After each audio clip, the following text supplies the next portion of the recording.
লা ইলাহা ইল্লাল্লাহু মুহাম্মাদুর রাসূলুল্লাহ। এবার হযরত ওমর ফারুক বলতেছেন, হুসাইন তুমি যে 3টা প্রশ্ন করবা, এখন তুমি শুরু করো, এখন তুমি শুরু করো। এবার হুসাইন দাঁড়িয়ে পড়েছেন, দাঁড়িয়ে বলতেছে, রে মেয়ে তুমি একা একা বসে আছো, তাই বলে মনে করো না তুমি একলা হয়ে গেছো, বরং আমি হুসাইন বড় একা হয়ে গেছি। ওমর ফারুক বলে, হুসাইন তুমি কি পাগল হইলে নাকি? তোমার ডান পাশে আমি বসে আছি, বাম পাশে তোমার বাবা বসে আছে, আর তুমি একা হয়ে গেলে এইটা কেমনি বলতেছো? হুসাইন বলে, রে মেয়ে দুইজন মহামানব দেহ নিয়ে আমার 2 ধারে বসে আছে, কিন্তু এই 2জন মহামানব মনে মনে তোমার পক্ষ নিয়েছে। আপনার বলেন তো ওমর ফারুক কার পক্ষে? এখন কার পক্ষে? হযরত আলী কার পক্ষে?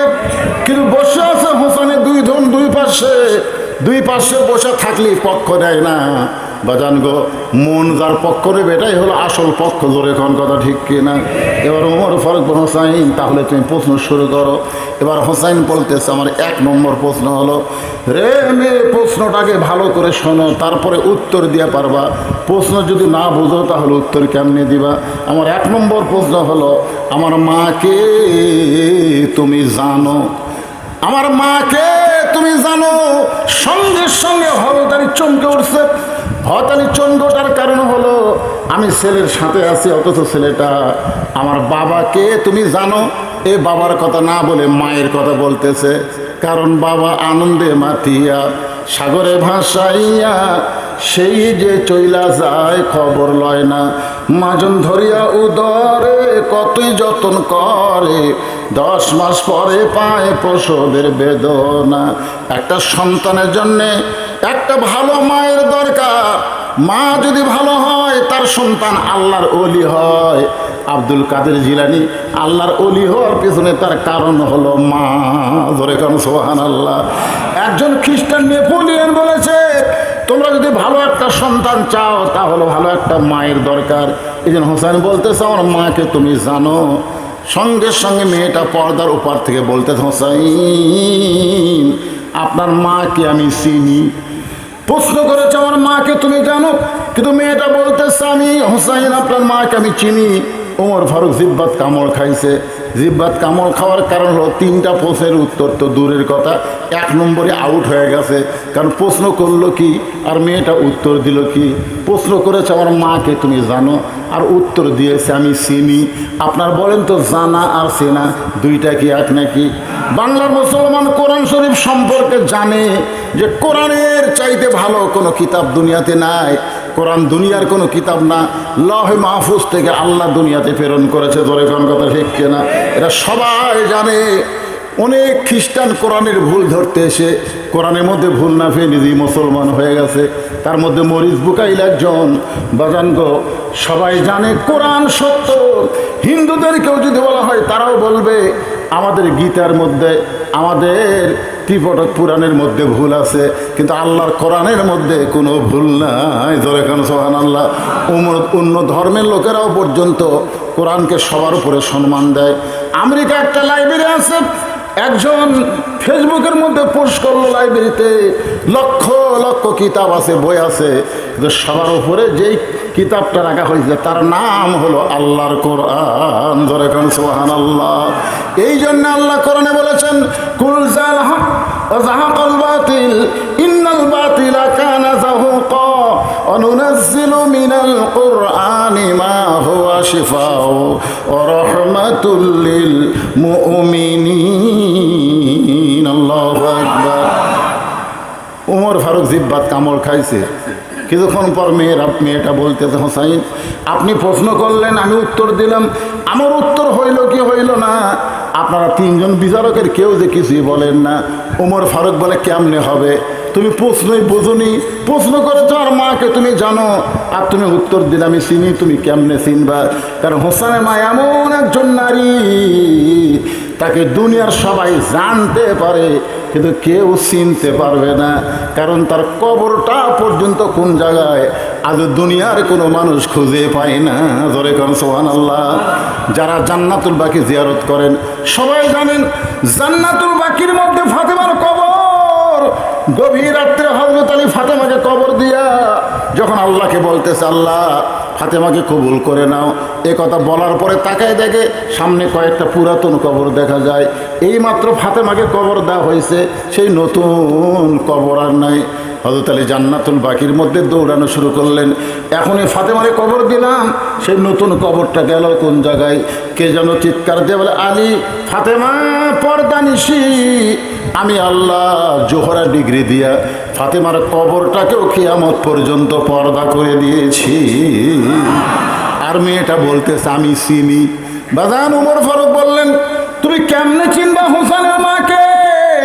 সঙ্গে সঙ্গে মেয়েটা পর্দার উপর থেকে বলতে, হোসাইন আপনার মায়ের চোখের ভুরু জোড়া ছিল, আপনার মায়ের বাম গালে কালো একটা তিল ছিল, আপনার মায়ের থুতনির তলে লাল একটা দাগ ছিল। সঙ্গে সঙ্গে আলী দাঁড়ায় বলতেছে, মা যা বলছিস আর বলিস না, কারণ তিনজনের মধ্যে একজন পরপুরুষ আছে। এখানে তিনজন যে বসে আছে তার মধ্যে একজন কি পুরুষ? পরপুরুষ। সেই পরপুরুষের নাম হলো হযরত উমর। কারণ পরপুরুষের সামনে যা বলছিস আর বলিস না, তুই কেমনে বলতে পারলি হোসেনের মায়ের এই কথাগুলো? তুই চোখের ভুরু জোড়া ছিল কেমনে বলতে পারিস?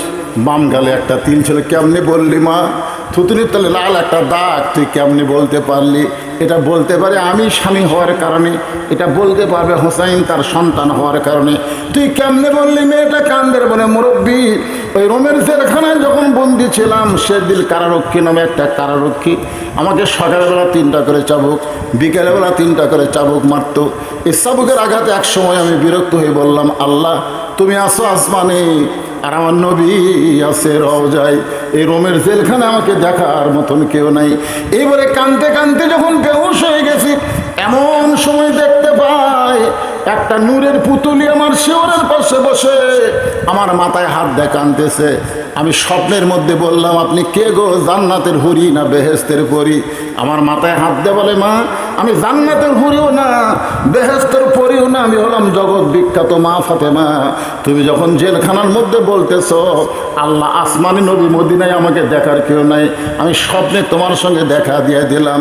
মেয়েটা বলে, হোসাইন আমি তখন খুব পরখ করে আপনার মায়ের মুখের দিকে তাকায় দেখি, তার চোখের জুইটা ভুরু আমি জোড়া দেখতে পাই, তার বাম গালে কালো একটা তিল দেখতে পাই, তার থুতনির তলে লাল একটা দাগ দেখতে পাই। সঙ্গে সঙ্গে হোসেন বলে, মেয়ে 1 নম্বর প্রশ্নের উত্তর আমি যেমন আশা করেছিলাম তার চাইতে তুমি 100 গুণ ভালো দিয়েছ। ওমর ফারুক বলতেছে, আমার বিশ্বাস মেয়েটা আরও 2টা প্রশ্নের উত্তর দিবার পারবে। 1 নম্বর যখন পারছে হোসাইন, এবার তুমি 2 নম্বর প্রশ্ন করো। একটু মনোযোগ দিয়ে শুনবেন। লিয়াবলুয়াকুম আইয়ুকুম আহসানু আমালা, আল্লাহ তাআলা সুন্দর আমলের পরীক্ষা করবেন। সেই সুন্দর আমলটা কি বোঝানোর জন্য আপনাদেরকে নিয়ে যাচ্ছি। এবার হোসাইন বলতেছে, রে মেয়ে আমার 2 নম্বর প্রশ্ন হলো, তোমার দাদা খ্রিস্টান, তোমার বাবা খ্রিস্টান, তোমার বাড়ি হলো রোম দেশে সবাই খ্রিস্টান। সবাই যখন খ্রিস্টান, সেই খ্রিস্টানদের দেশে 6 বছর বয়সে তুমি ঈমান কেমনে পাইলা? আর যে ঈমান পাওয়ার কারণে তোমাকে 12 বছর জেলখানায় বন্দি থাকতে হইল। মেয়েটা বলতে, হোসাইন আমার দাদা দুনিয়ার সাধারণ কোনো মানুষ না, আমার দাদা হলো রোম সম্রাট কাইসার। একদিন বিকেলবেলা ঘরের মধ্যে গিয়ে বলতে, নাতি আজকে রোমের রাজদরবারে খেলা হবে, তুই কি খেলা দেখতে যাবি? ছোট ছোট বাচ্চারা খেলাধুলার পাগল, এ ছোট ছোট বাচ্চাদের হাতে মোবাইল দিবেন না। একবার যদি মোবাইলের খেলার আসক্ত হয়, আপনি যতই চেষ্টা করেন ওকে আর ফিরাতে পারবেন না। জোরবানের কথা ঠিক কিনা? দোয়া দরুদ পড়ে এখন কান্না বন্ধ হচ্ছে না, কান্না বন্ধ হচ্ছে মোবাইল দিয়ে। মোবাইল দিয়ে এখন অনেকে ভাত খাওয়ায়, অনেক মা আছে ছেলেদেরকে মেয়েদেরকে মোবাইল চালু করে দিয়ে ভাত খিলায়, আছে না নাই? এই মোবাইল দিয়ে আসক্ত করবে না ছোটো ছোটো বাচ্চারা। মেয়েটা বলতে 6 বছর বয়সে আমার দাদা যখন বললো রাজদরবারে খেলা হবে, বিকালবেলায় আমি খেলা দেখার জন্য দাদার সঙ্গে আসলাম। দাদার সিংহাসনের পাশে একটা চেয়ারে আমাকে বসতে দিয়ে বললো, বস এখানে খেলা দেখা হবে। আমি তখন বললাম, দাদা আপনার রাজদরবারে কি খেলা? তখন ওরা ওই যে তাকায় দেয়। মেয়েটা বলে, হোসাইন আমি সঙ্গে সঙ্গে তাকায় দেখি একটা মানুষের 2টা হাত কালো রশি দিয়ে বেঁধে রাখছে, ওই মানুষের 2টা চোখ কালো কাপড় দিয়ে বাঁধা, ওই মানুষের 2টা পা লোহার শিকল দিয়ে আটকানো। আমি বললাম, দাদু ভাই আপনি খেলা দেখার কথা বলে আমাকে নিয়ে আসলেন। 6 বছরের ছোট্ট মেয়ে, আমি বললাম খেলা দেখার কথা বলে আপনি আমাকে নিয়ে আসলেন, কিন্তু আমি দেখতেছি একটা মানুষের চোখ বাঁধা, ওই মানুষের হাত বাঁধা, ওই মানুষের পা লোহার শিকল দিয়ে আটকানো। আমার দাদা মুসকি মুসকি হাসের বলে, তুই ছোট্ট মানুষ বুঝিস না, ওটা মানুষ না রে, ওইটা মানুষ না। আমি বললাম দাদা ওইটা যদি মানুষ না হয় তাহলে ওইটাকে? আমার দাদা বলতেছে ওইটা মানুষ না রে, ওইটা হইল মুসলমান। ওইটা মানুষ না রে, ওইটা মুসলমান। আসলে খ্রিস্টানেরা, ইহুদিরা মুসলমানদের মানুষ মনে করে না। যদি মুসলমানদের মানুষ মনে করত তাহলে গাজা ফিলিস্তিনে এই হারে মুসলমানকে তারা হত্যা করতে পারতো না। জোরে কোন কথা ঠিক কিনা? আপনি দেখছেন এই জাতিসংঘের যে অধিবেশন চলতেছে আমেরিকায়, ওখান থেকে যখন ওই যে নেতানিয়াহু নাকি শালার নামও তো উচ্চারণ করতে সমস্যা, নেতানিয়াহু ও যখন ভাষণ দিবার শুরু করেছে, সবাই একেবারে জাতি ওই বৈঠক থেকে উঠে চলে যাচ্ছে। আপনারা দেখেননি, ফেসবুকে দিয়ে দিয়েছে। আমাদের ডক্টর ইউনূস অত্যন্ত সুন্দর ভাষণ দিয়েছে, খুব সুন্দর ভাষণ দিয়েছে। ফিলিস্তিন মুসলমান স্বাধীনতা দিতে হবে, জেরুজালেম ফিরিয়ে দিতে হবে না, অনেক কঠিন কথা বলেছেন। ভাইজান শোনেন, ইহুদি খ্রিস্টান কোনোদিনও মুসলমানকে মানুষ মনে করে না। মুসলমানকে যদি মানুষ মনে করতো তাহলে তাদেরকে খাবার দিচ্ছে, সে খাবার পর্যন্ত নিবার দিচ্ছে না, সেখানে ছোটো ছোটো বাচ্চাদেরকে হত্যা করতেছে। এবার ছোট্ট মেয়েটা বলে, হোসাইন আমি 6 বছর বয়সী মানে কেমনে পাইলাম? শোনো, আমার দাদা বলতেছে ওইটা মানুষ না, ওইটা হলো মুসলমান। আমি তখন বললাম দাদা ওই মুসলমানকে দিয়ে আপনি কি খেলা দেখাবেন? আমার দাদা বলে ওই যে তাকায় দেখ। আমি তাকায় দেখি বিশাল একটা আগুনের চুলার মধ্যে দাও দাও করে আগুন জ্বলতেছে। ওই আগুনের চুলার উপরে একটা বিশাল দেখছি মনে মনে তেল, নিচের আগুনের তেলগুলো উত্তপ্ত হয়ে টকবক টকবক করতেছে। আমার দাদা বলে না তেরে আজকের খেলা হলো ওই মুসলমানকে হাত পাও বান্ধে এই তেলের মধ্যে ফেলে দেব, মুসলমান যখন পুড়ে মরে যাবে আজকের খেলার নাম হলো মুসলমান মারার খেলা। আমি ছোট্ট মানুষ, বছর 6 বছর, আমি দাদার কাছে জোড়হাত করে বললাম দাদু ভাই এই মুসলমানকে না মারা, এই মুসলমানকে না মারা, এই মুসলমানকে হত্যা না করে কি ছেড়ে দেওয়া যায় না? আপনি কেন তাকে আগুনে পুড়াবেন? আপনি আগুনে না পুড়ায় কি তাকে ছেড়ে দেওয়া যায় না? আমার দাদা বলতেছে 100 বার যায়, 100 বার যায়।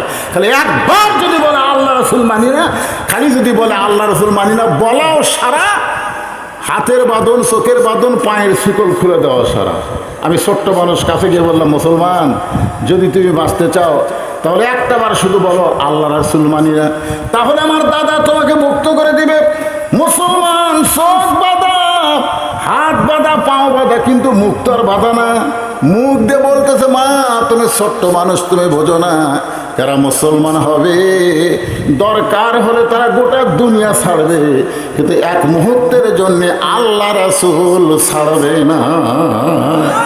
সবচাইতে লিয়াবলুয়াকুম আইয়ুকুম আহসানু আমালা, সবচাইতে সুন্দর আমল হলো প্রয়োজন হলে আমরা দুনিয়া ছাড়বো কিন্তু আল্লাহ রাসূল ছাড়বো, দরকার হলে জীবন দেব। কারা কারা আল্লাহর জন্য, নবীর জন্য জীবন দিতে প্রস্তুত? 2 হাত তুলে আবার আল্লাহকে একটু দেখান। লিল্লাহে তাকবীর।